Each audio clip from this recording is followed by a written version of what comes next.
Hello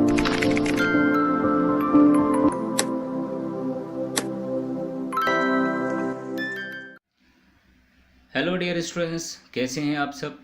मैं हूं नफीस sir और अब है आपके सामने फिजिक्स न्यू सिलेबस का 9th चैप्टर करंट इलेक्ट्रिसिटी के एमसीक्यूज, जो कि टेक्स्ट बुक में पेज 228 पर हैं।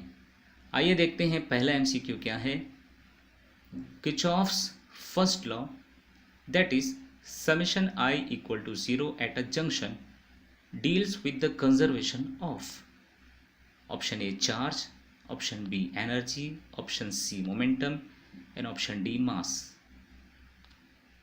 देखते हैं क्या मतलब है समेशन आई इक्वल टू 0 का एट जंक्शन, जिसे करंट लॉ भी कहते हैं।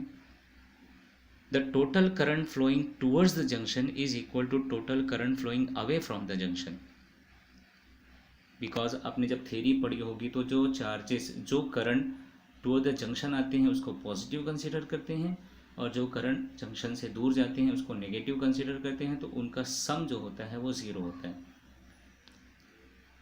That means charges received per unit time due to currents arriving at a junction is same of that leaving the junction per unit time, which lead to the law of conservation of charge. मतलब यहाँ पे जितने charges junction per unit time आते हैं उतने ही charges junctions को छोड़कर आगे बढ़ जाते हैं। कोई चार्ज एक्यूमुलेशन वहाँ पर नहीं होता, ना ही कोई नया चार्ज क्रिएट होता है। तो ये कंजर्वेशन ऑफ चार्ज को रिप्रेजेंट करता है। तो करेक्ट ऑप्शन होगा ए charge. Second MCQ, when the balance point is obtained in the potentiometer, a current is drawn from option A both the cells and auxiliary battery, B cell only, C auxiliary battery only, and D neither cell nor auxiliary battery.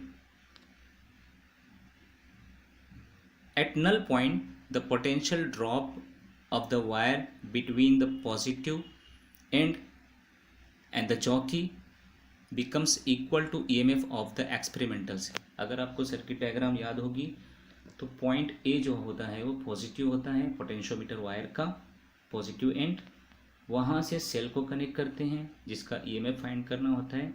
फिर उसके बाद galvanometer and jockey होती है, और jockey को again potentiometer wire पे कहीं आगे टच करना होता है जहाँ पे नल पॉइंट मिलता है। तो एक ब्रांच में पोटेंशियोमीटर वायर की लेंथ होती है नल पॉइंट तक, और दूसरे ब्रांच में सेल होता है, उसका EMF होता है। तो ये दोनों इक्वल हो जाते हैं।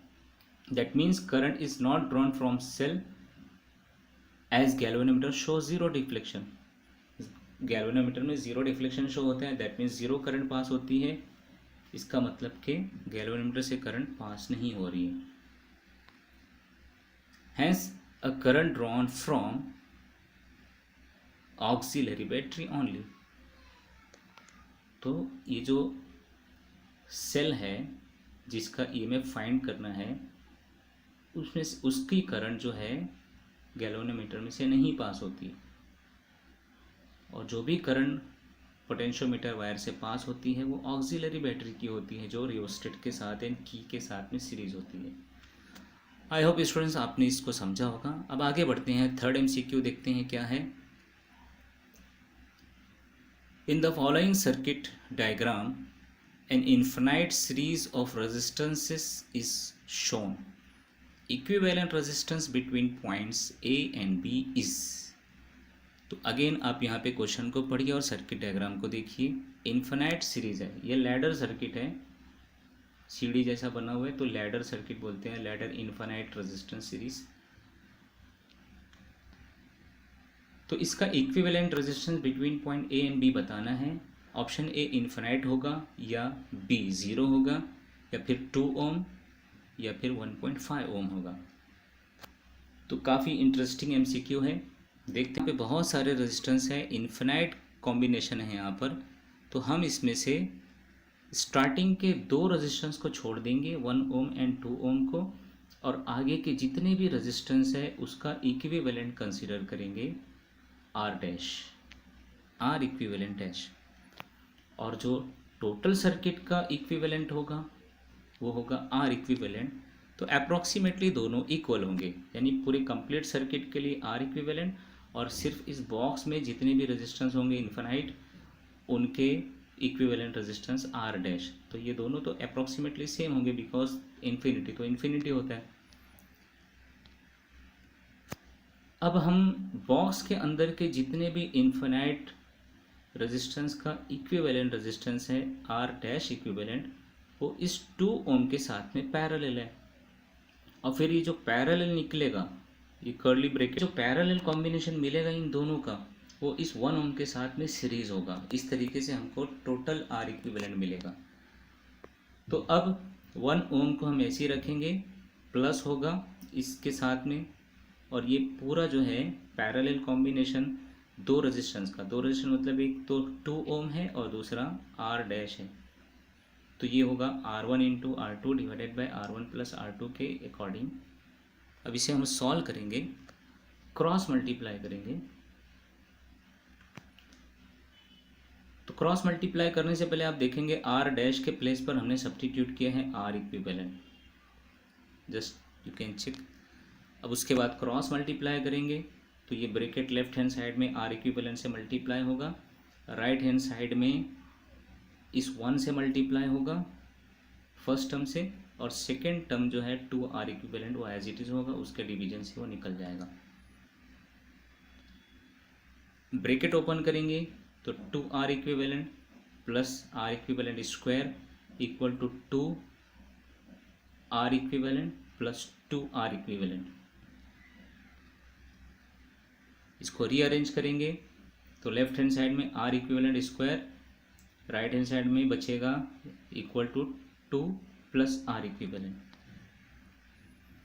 इक्वेशन रीअरेंज करेंगे तो ये एक क्वाड्रेटिक इक्वेशन बनेगी, और इसको हम सॉल्व करेंगे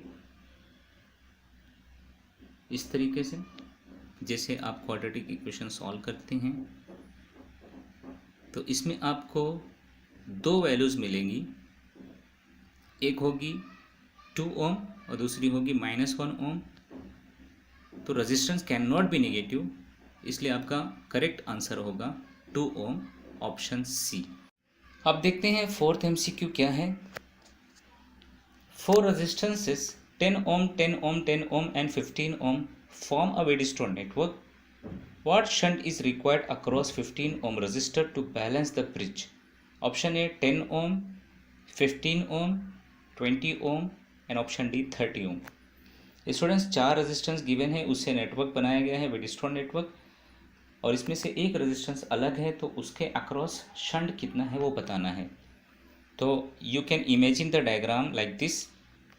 यहाँ पे 4 रेजिस्टेंस है R1 R2 R3, और ये जो रेजिस्टेंस है उसके अक्रॉस एक शंट लगा हुआ है। इन तीनों की वैल्यू 10 10 10 है और इसके 15 है। देखते हैं इसे सॉल्व कैसे करना है। तो as we know that for the balance Wheatstone network R1 divided by R2 is equal to R3 divided by R parallel combination. ये R4 की प्लेस पर है, R पैरेलल। तो ये फार्मूला है हमारे पास, और R पैरेलल ये 10 होना चाहिए। अगर आप R1 R2 10 10 एंड R3 10 ये तीनों वैल्यूज़ 10 10 सब्स्टिट्यूट करते हैं तो डेफिनेटली RP ये भी 10 ओम आना चाहिए। आगे बढ़ते हैं। तो 2 रेजिस्टेंस का पैरेलल कॉम्बिनेशन होता है parallel resistance R1 R2 divided by R1 plus R2। तो यहाँ R1 15 लेंगे और R2 को R शंट ले लेंगे, तो इस तरीके से इक्वेशन बनेगी। R की वैल्यू 10 सब्स्टिट्यूट करेंगे, और जब इक्वेशन को सॉल्व करेंगे क्रॉस मल्टीप्लाई करके कॉमन निकाल के, तो ये R शंट मिलेगा 30 ओम। इसलिए करेक्ट आंसर है option D 30 ohm. Now next MCQ, 5th MCQ इस चैप्टर की। A circular loop has a resistance of 40 ohm. 2 points P and Q of the loop, which are 1/4 of the circumference apart, are connected to a 24 volt battery having an internal resistance of 0.5 ohm, what is the current flowing through the battery? Option A 0.5 ampere, option B 1 ampere, option C 2 ampere and option D 3 ampere. Students question को समझते हैं इस diagram से। एक current circular loop है जिसका resistance है, total resistance 40 ओम। उसके 2 पॉइंट पी एंड क्यू, ये सरकमफ्रेंस का 1/4 पार्ट यानी कि क्वार्टर पार्ट है।